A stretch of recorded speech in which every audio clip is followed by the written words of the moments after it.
അതെ, match making സ്റ്റോറിയിൽ ഇന്ന് ഞാൻ പറഞ്ഞു വരുന്നത് സ്വന്തം മകൻ്റെ ഭാര്യയ്ക്ക് വിവാഹം ആലോചിച്ച അച്ഛൻ്റെയും അമ്മയുടെയും കരളലിയിപ്പിക്കുന്ന ഒരു കഥയാണ്.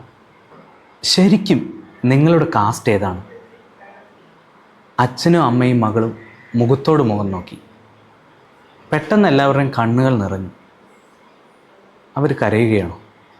അതെ, അവരെല്ലാവരും കരയുകയാണ്. വളരെ പതിയെ അച്ഛൻ മുഖമുയർത്തി നമ്മളോട് പറഞ്ഞു, സാർ, ഇതെൻ്റെ മകൻ്റെ ഭാര്യയാണ്. പാനലരെ എല്ലാവരും ഞെട്ടിപ്പോയി. ഇതെന്താണ് ഇവർ പറയുന്നത്? രജിസ്റ്റർ ചെയ്ത സമയത്തുണ്ടായ മിസ്റ്റേക്കാണെന്ന് കരുതി. അച്ഛൻ്റെയും അമ്മയുടെയും റിലീജിയൻ അല്ലെങ്കിൽ കാസ്റ്റ് അല്ലായിരുന്നു പെൺകുട്ടിയുടേത്. അതെ, മാച്ച് മേക്കിംഗ് സ്റ്റോറിയിൽ ഇന്ന് ഞാൻ പറഞ്ഞു വരുന്നത് സ്വന്തം മകൻ്റെ ഭാര്യയ്ക്ക് വിവാഹം ആലോചിച്ച അച്ഛൻ്റെയും അമ്മയുടെയും കരളലിയിപ്പിക്കുന്ന ഒരു കഥയാണ്.